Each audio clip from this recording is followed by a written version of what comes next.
La fête du Vesak est la fête bouddhiste qui célèbre le retour du Bouddha.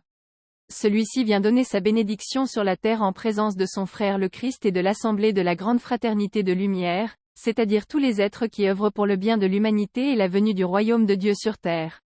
Cela se passe chaque année, à la pleine lune du Taureau, dans une certaine vallée au Tibet, appelée vallée du Vesak. C'est un petit plateau entouré de montagnes peu élevées, sur la pente nord de l'Himalaya, non loin de la frontière du Népal, à 600 km environ de Lhasa.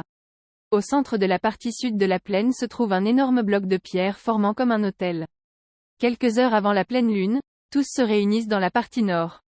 Environ 1 heure avant la pleine lune, les visiteurs astrales commencent à arriver, et, parmi eux, les membres de la fraternité. L'autel est décoré de fleurs et une magnifique coupe d'or pleine d'eau est placée au centre. Environ une demi-heure avant la pleine lune, à un signal donné par le Mahachohan, les membres de la fraternité s'avancent simultanément au centre de la plaine. Tous tournés vers l'intérieur, ils forment un large cercle formé de 3 cercles concentriques. Quelques versets des écritures bouddhistes sont alors chantés en langue pali. Et lorsque les voix meurent dans le silence, le Christ se matérialise au centre du cercle, tenant en ses mains le sceptre du pouvoir. Adeptes et initiés s'inclinent gravement devant lui, et un autre verset est chanté. Les anneaux intérieurs du cercle se divisent en 8 parties, de façon à former une croix dans le cercle intérieur, le Christ s'avançant de façon à se placer au sommet proche de l'autel. Sur cet autel, le Christ dépose avec révérence le sceptre du pouvoir, tandis que derrière lui, le cercle se modifie et devient une figure courbe, puis un triangle renversé, puis un pentagramme, le Christ occupant la pointe sud de l'étoile à 5 branches. Puis les chants cessent et après quelques instants de silence solennel, le Christ prenant de nouveau en ses mains le sceptre du pouvoir et l'élevant au-dessus de sa tête, prononce par quelques mots sonores en pali, « Tout est prêt, maître, viens ». Pendant qu'il abaisse le sceptre de feu à l'heure exacte de la pleine lune, le Seigneur Bouddha apparaît comme une figure gigantesque, flottant dans l'espace au-dessus des collines du sud. Il apparaît assis, les jambes croisées et les mains jointes, vêtu de la robe jaune des moines bouddhistes. Son teint est d'un blanc jaune clair, les yeux grands lumineux d'un bleu sombre, les lèvres rouges et les cheveux presque bleu-noir.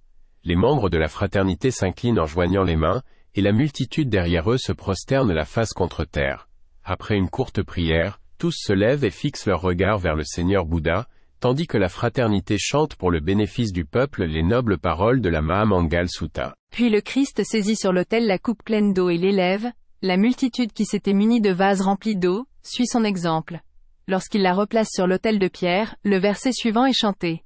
Il est le Seigneur, le Saint qui est parfait en savoir, qui possède la connaissance octuple, et qui a accompli les 15 pratiques saintes, qui a terminé le voyage conduisant à l'état de Bouddha.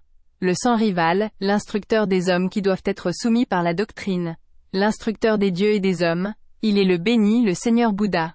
À ces derniers mots, un sourire d'ineffable amour rayonne de la face du Bouddha, en même temps qu'il élève la main droite en signe de bénédiction et qu'une grande pluie de fleurs tombe sur le peuple.